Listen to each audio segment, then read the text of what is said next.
Saul Canelo Alvarez has dropped a bombshell that hasn't left anyone indifferent. He claims that during his 2022 fight against Dmitry Bivol, he was only at 50% due to injuries.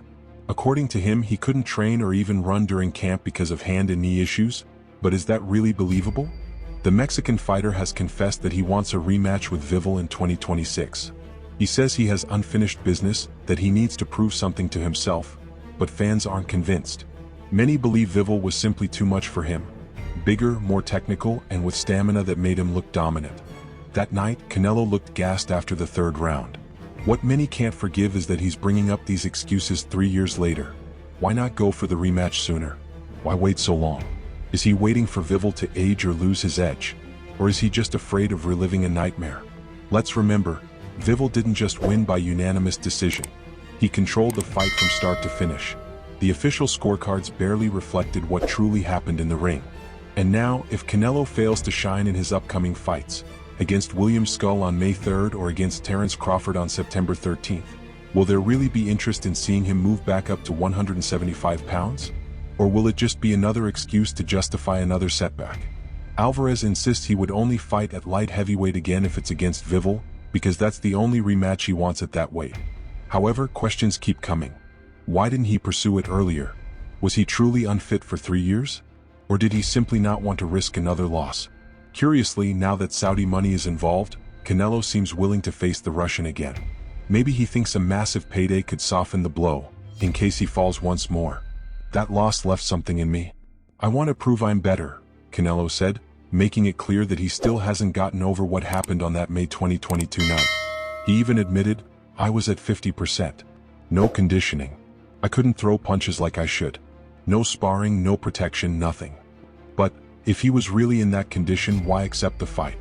No one would have blamed him for postponing until he was healthy.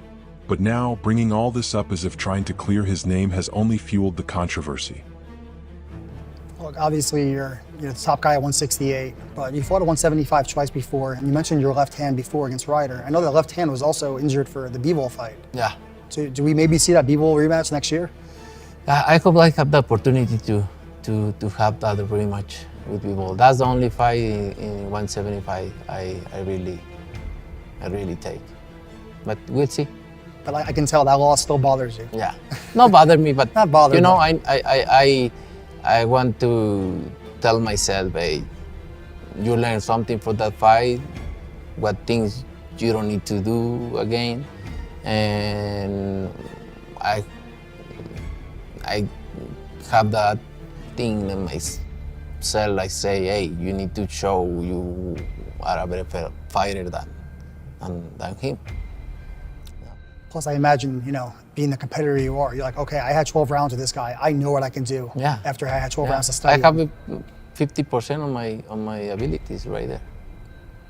And also that no condition, nothing, because I can run and I can throw, do pads and sparring. You can ask Alex Wolski, Mm-hmm. He was there for helping me for that fight. And I had a 1 month no sparring because my hand. You couldn't run either, you said? No. Because of your knee? Yeah.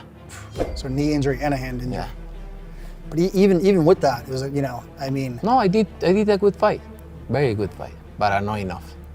And now we see what he's gone on to do. It shows how good he is too. Oh, he's good. He's a good fighter. He is a very good fighter. You can see, and everybody say, oh, he's nothing. He choose a fighter, but he's a good fighter. He's one of the best fighters out there. Yeah, he's gotten better too, I think. His footwork and everything. Yeah. But that's a really big fight, I feel like, for you next year. Yeah. It happens. Let's see. Question for the audience. What do you think? Do you believe Canelo Alvarez was really injured and that's why he lost? Or was Bivol simply too much for him? Leave your comment down below, and if you enjoyed this video, don't forget to hit the like button, subscribe, and turn on the notification bell so you don't miss a single episode from the boxing world. See you in the next video.